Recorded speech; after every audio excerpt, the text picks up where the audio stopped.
दिल्ली के Lal Qila metro station के पास हुए धमाके ने देश भर में हड़कंप मचा दिया है। शुरुआती जांच में सामने आया है कि ये महज एक हादसा नहीं बल्कि एक सुनियोजित आतंकी साजिश की झलक थी। जांच का दायरा बढ़ा तो सुराग सीधे गुजरात और जम्मू कश्मीर तक जा पहुंचे। इसी बीच गुजरात एटीएस ने 3 आतंकियों को गिरफ्तार किया, जिनकी पूछताछ में ऐसा खुलासा हुआ जिसने सुरक्षा एजेंसियों के होश उड़ा दिए। आतंकियों ने बताया कि वो देश के 3 बड़े शहरों दिल्ली, लखनऊ और अहमदाबाद में एक साथ बम नहीं बल्कि राइसिन जहर के जरिए कहर बरपाने की योजना बना रहे थे। ये जहर इतना घातक होता है कि इसकी कुछ बूंदें ही सैकड़ों लोगों की जान ले सकती हैं। सोमवार 10 नवंबर की शाम दिल्ली के लाल किला मेट्रो स्टेशन के गेट नंबर 1 के पास सुभाष मार्ग ट्रैफिक सिग्नल पर हरियाणा नंबर प्लेट वाली एक हुंडई i20 में जबरदस्त धमाका हुआ। हादसे में 9 लोगों की मौत हुई और 20 से ज्यादा घायल हो गए।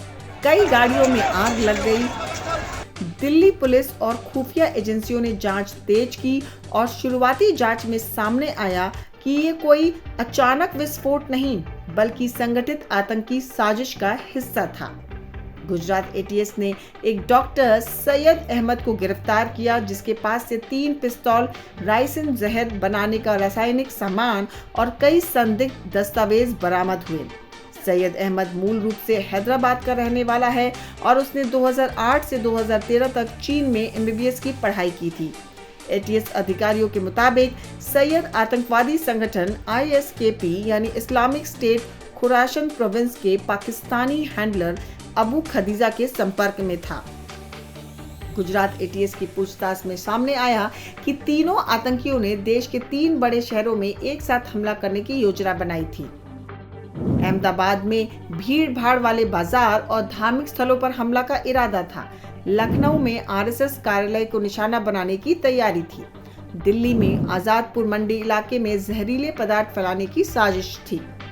आतंकियों ने इन तीनों शहरों में रेकी भी की थी और मौसम, ट्रैफिक व भीड़ भाड़ वाले इलाकों की पूरी जानकारी जुटाई थी। राइसिन एक घातक जैविक जहर है जो कैस्टर बीन्स के अवशेष से तैयार किया जाता है। ये साइनाइड से कई गुना ज्यादा घातक माना जाता है।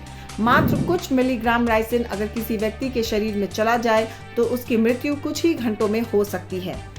पुलिस के अनुसार सैयद अहमद और उसके साथियों ने इसे खाने या पानी में मिलाकर बड़े पैमाने पर लोगों को मारने की योजना बनाई थी।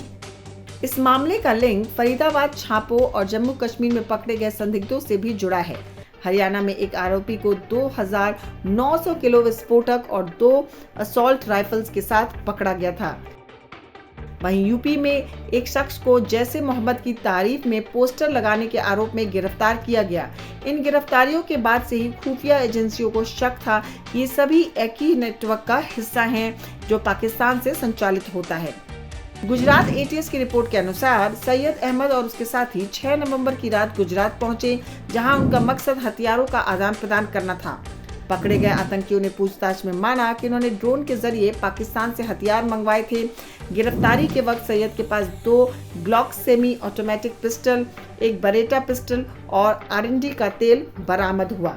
उसके फोन में लैपटॉप से कई एनक्रिप्टेड टेलीग्राम चैट्स भी मिले हैं, जिनमें अबू खदीजा और ISKP के अन्य हैंडलर्स से बातचीत के सबूत हैं। 3 आतंकियों में डॉक्टर सैयद अहमद सबसे ज्यादा शिक्षित और खतरनाक बताया जा रहा था। वह न सिर्फ राइसिन जहर तैयार कर रहा था बल्कि जहर को पाउडर रूप में खाने में मिलाने की तकनीक भी जानता था। पुलिस सूत्रों के अनुसार वह हैदराबाद में होटल बिजनेस के आड़ में काम कर रहा था। जैसे ही ये खुलासा हुआ कि आतंकी बम नहीं बल्कि रासायनिक जहर से हमले की तैयारी कर रहे थे, NIA, IB, Delhi police special cell और गुजरात एटीएस समेत कई एजेंसियों ने संयुक्त जांच शुरू कर दी। अब जांच इस दिशा में आगे बढ़ रही है कि इस नेटवर्क के पीछे और कौन लोग शामिल हैं और क्या ये लाल किला धमाके से सीधे जुड़ा है। ये मामला सिर्फ एक आतंकी साजिश नहीं बल्कि एक रासायनिक युद्ध जैसी योजना का संकेत है। तीनों आतंकियों की गिरफ्तारी ने भारत में सक्रिय पाकिस्तान समर्थित मॉड्यूल्स की पोल खोल दी है। सुरक्षा एजेंसियां अब देश भर में अलर्ट हैं और सभी बड़े शहरों में हाई सिक्योरिटी जोन लागू कर दिया गया है। अगर राइसिन जैसा जहर खुले में फैलाया जाता तो हजारों लोगों की जान जा सकती थी।